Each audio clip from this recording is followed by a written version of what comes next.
भीतर ध्यान हो, बाहर चिकित्सा, तभी चिकित्सा विज्ञान पूर्ण हो पाएगा। मैंने देखा ध्यान और चिकित्सा एक ही विज्ञान के दो छोर है, जिसे जोड़ने वाला सूत्र अभी तक खोया हुआ है, लेकिन धीरे-धीरे वह एक दूसरे के करीब आ रहे हैं। आज अमेरिका के बड़े-बड़े अस्पतालों में हिप्नोटाइज का होना एक अनिवार्यता कर दी गई, लेकिन सम्मोहन ध्यान नहीं है। ये एक अच्छी शुरुआत है। इससे ये पता चलता है कि कम से कम लोगों में ये समझ तो है कि मनुष्य की चेतना के साथ कुछ किया जाना चाहिए, क्योंकि सिर्फ शारीरिक उपचार काफ़ी नहीं है। पिछले वर्षों से हमारे भारत देश में भी कई भारत के कुछ चुने हुए अस्पताल, हॉस्पिटल्स हैं। दिल्ली और वेलोर, कलकत्ता जैसे बड़े-बड़े हॉस्पिटलों में आज योग केंद्र और ध्यान केंद्र खुल रहे हैं। और आज अगर सम्मोहनकर्ता अस्पताल में प्रवेश पा रहे हैं यानी हिप्नोटिज्म आ रहा है, कल आप देखेंगे कि एक मंदिर भी भीतर प्रवेश पा जाएगा। ये देर से आएगा, इसमें थोड़ा समय लगेगा। यानी सम्मोहनकर्ता के पश्चात हर अस्पताल में एक योग का विभाग, एक ध्यान का विभाग वह जरूर होगा। तब हम पूर्णता से मनुष्य का इलाज करने में सक्षम होंगे। शरीर का इलाज डॉक्टर करेंगे, मन का मनोवैज्ञानिक और आत्मा का इलाज योग और ध्यान करेगा। जिस दिन अस्पताल मनुष्य को पूर्णता, पूरी समग्रता से स्वीकार करेगा, उसकी चिकित्सा करेगा, वह दिन पूरी मनुष्यता के लिए आनंदमय होगा। मैं आप लोगों से निवेदन करता हूँ कि आप इस दिशा में सोचें ताकि यह दिन जल्दी आए। भारत में हृदय रोगी डीन आर्निस के कार्यक्रम से अनभिज्ञ थे। वे कार्डिनरी बाईपास सर्जरी में लाखों रुपए व्यय कर रहे हैं, जबकि अमेरिका में कई कार्डियोलॉजिस्ट सेंटरों में, अस्पतालों में, मेडिकल कॉलेजों में डीन आर्निस के प्रोग्राम को स्वीकार कर लिया।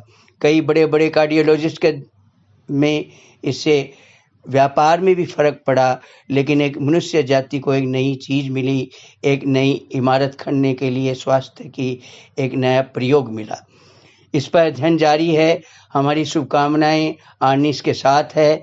भारत के एक स्वामी ने आर्निस को ध्यान और योग से परिचित करवाया, लेकिन लोगों में ध्यान के संदर्भ में कुछ गलत धारणाएं भी हैं, जैसे कि ध्यान यानी एकाग्रता समझते हैं। कई पश्चिम के चिकित्सक लेखकों ने अपनी किताबों में मस्तिष्क को एकाग्र करने की विधि को ध्यान का नाम दिया, लेकिन कुछ दार्शनिक हैं। अंग्रेजी में एक शब्द है मेडिटेशन, जो कि ध्यान शब्द के सबसे करीब है, लेकिन समकक्ष नहीं। चीनी और जापानी भाषा में इसे चान और जैन कहा जाता है, जो कि संस्कृत शब्द ध्यान के ही अलग-अलग उच्चारण हैं। ध्यान का अर्थ है मन, एकाग्रता में मन एकाग्र होना। मननशीलता से मनन करता है। ध्यान में मनन ध्यान में होता है, परंतु ध्यान में मन विलीन हो जाता है। ध्यान मन से परे शांति का नाम है।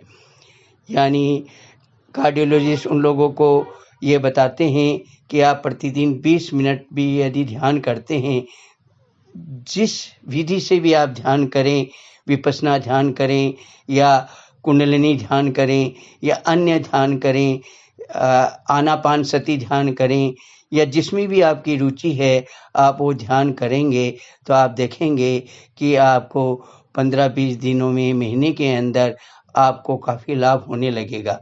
जो भी आप दवाई ले रहे हैं, जो भी आप चेकअप करवा रहे हैं, जो भी मेडिसिन आप प्रयोग कर रहे हैं, एलोपैथी हो, होम्योपैथी हो, आयुर्वेदिक हो या अन्य कोई भी चिकित्सा हो, वो आप लेते रहें। साथ में आप ध्यान का प्रयोग करके देखें, आपकी दवाई मिनिमाइज हो जाएगी, मेडिसिन आपकी कम हो जाएगी।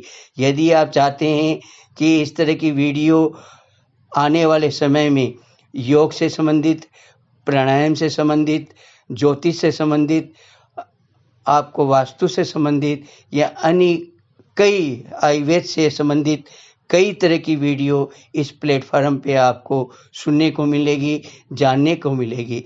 आप सब्सक्राइब करें चैनल को और ज़्यादा से ज़्यादा लाइक करें, ज़्यादा से ज़्यादा आगे भेजेंगे तो मैं आपको और नई चीज़ें 5-5 मिनट की वीडियो देख करके आपको बताना चाहूँगा कि आप अपने जीवन को कैसे बदल सकते हैं। यह आपके लिए बहुत ही सुंदर प्रयोग रहेगा यदि आप ईमानदारी से करते हैं। यदि 15 से 20 दिन मिनिमम जरूर करें और उसमें आपको फर्क नजर आएगा। जय हिंद। धन्यवाद।